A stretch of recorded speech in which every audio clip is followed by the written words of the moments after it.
following the inception of Korea Arirang. Arirang TV has aggressively reprogrammed its news and current affairs programs. It broadcasts news 12 times throughout the day, including 8 live news broadcasts, and airs 12 current affairs and information programs. We met with Moon Kon-young, an anchor on Arirang TV's main news program, The News Center. She says a wide range of dramatic changes have occurred this past year, including louder viewer feedback. Not only limited to Korean or American news that we got feedbacks to prior to the launching, we've been getting positive and negative feedbacks on news from all around the world. When we did a live coverage of President Park's visit to Iran, we got a lot of feedback from Iran and Iranians both living in Iran and abroad. And so we have been getting a wide range of diverse viewers respond to our news and showing interest in how our news is presented and delivered to the global audience. Good evening to our viewers in Korea and hello to those around the world. Welcome to 2014 here in Seoul. I'm Moon Kon-young. Let's get a check of the news. Leaders from all walks of life will gather in the Swiss town of Davos, South Korea. I'm Moon Kon-young.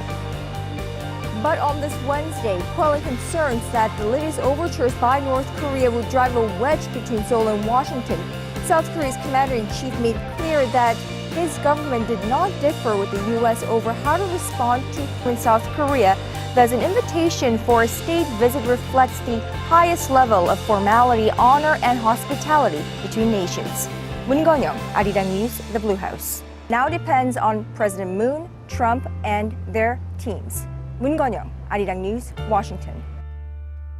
And here in a city with a unique mix of Arabian charm and cosmopolitan sophistication is where the world's largest brainstorming event is taking place. When we think of the World Economic Forum, it's usually the snow-capped mountains or the resort town of Davos that come to mind. But the agenda for Davos are set here at the summit on the global agenda, held roughly 3 months prior to the winter meeting. This is Tomioka, roughly 7 kilometers from the Fukushima Daiichi nuclear power plant. 1,000 people, the population today, 0. The clock here at this school has stopped. The disaster seems to have stopped time in this town. Line that divides the two Koreas. I have to actually walk this way because we can't shoot right, we can't shoot left, we can only shoot forward. There are a lot of restrictions on our cameras.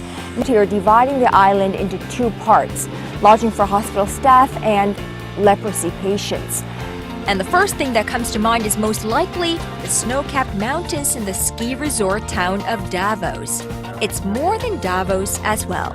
Unique environment for a meeting to take place. It's not the traditional kind of a meeting. What are you trying to, establish or accomplish through this kind of a setting? International Organization for Public and Private Cooperation. Does that change anything? What does that mean for the World Economic Forum? The World Economic Forum... Thank you so much for this interview. No, thank you. Thank you so much.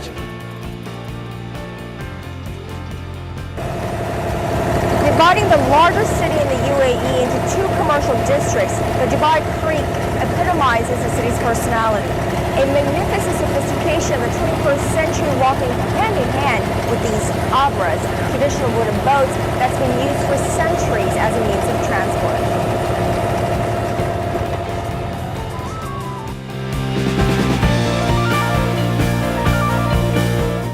Hello and welcome to this session. It's a collaboration between World Economic Forum and Arirang TV. So, Professor Moore, where are we today, 2015 or 2016, but where were we in 2015 in terms of artificial intelligence? How smart is it? Our Arirang TV session, and we discussed how the state of artificial intelligence as it stands today. Let's briefly talk about that. In computer science in the future, Professor Andrew Moore, thank you so much for speaking with us today following our session. Thank you. Thank you so much for inviting us to the Mansion House. Hello, Jem. A warm welcome. It's very nice to see you here. Impressions Korea left on you? Well, I've been to Korea quite a lot of times for have ship you? namings and ship launches and things like that. That's been my life, of course, shipping. And particularly working with gas ships, Korean yards are quite specialised in that it's not many yards in the world build gas ships. Special bits of equipment are ordered from different producers around the world. I was pleased to see quite a strong British. All right, I'd like to thank our audience here for joining our session today. I'd like to thank our viewers for this, and of course, I'd like to thank all of our panelists for this great discussion today. And yeah, let's consider AI, like Yechin said.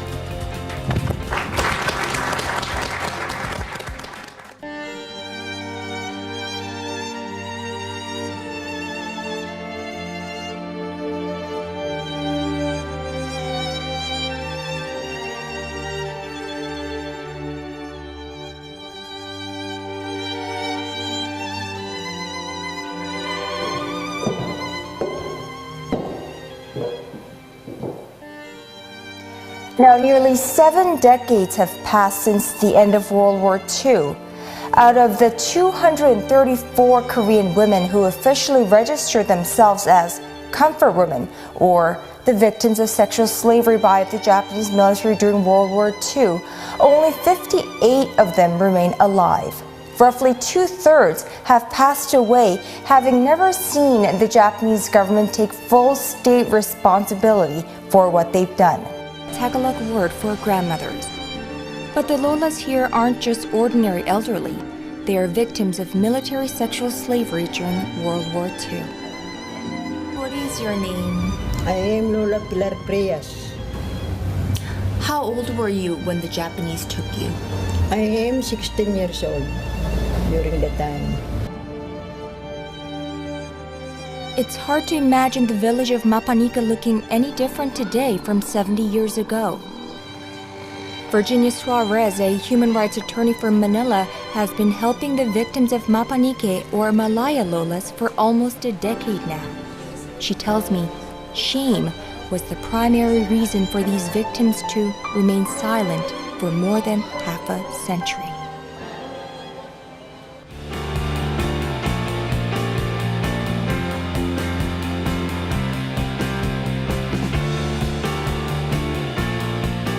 It's like dropping down. So what you saw here is a... Sophia, are you ready for this interview with us? One moment. I think I need a touch up on my lip gloss. I think I do too. Thank you. Well, lovely. Now that we have our lip glosses all freshened up, are we now set for an interview? Should we get the camera rolling now? Sure. The goal is just to be happy, and I will continue to explore whatever I feel will lead me to that, whether it is upgrades on my bionic hand or taking new trapeze lessons, or maybe it's at one point not wearing a prosthetic hand anymore. It's really, I'm just going to pursue that goal, I think.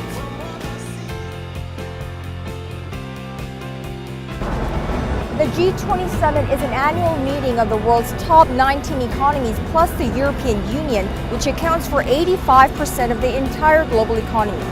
Ready for talks with North Korea, the Moon Jae-in administration that is.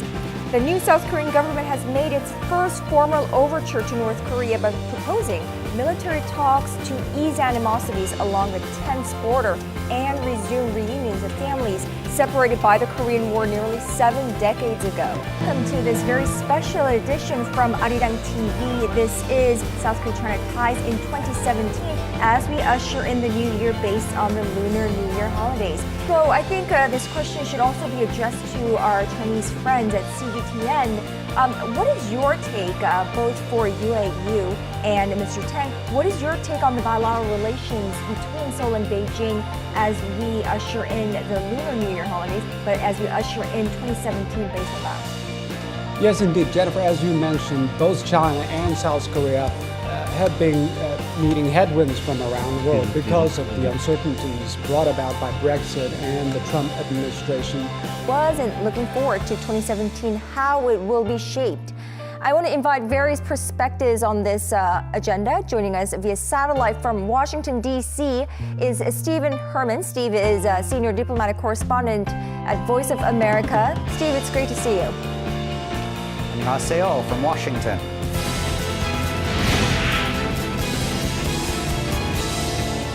And Brent Goff, chief news anchor of DW News. Brent joins us from Berlin. Thank you, Brent, for your time today. Hi, it's good to be with you.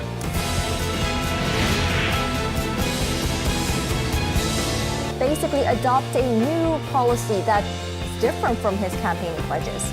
First, Brent, what would you say are the driving factors behind that result? As well as Mr. Tang, your expert there. And thank you to our viewers for staying through this coverage. And this is the end of South Korea-China forecast in 2017. To you, our viewers, all of you watching, happy holidays, and we'll see you in the new year with even more complicated, it seems, global order in 2017. Bye-bye for now.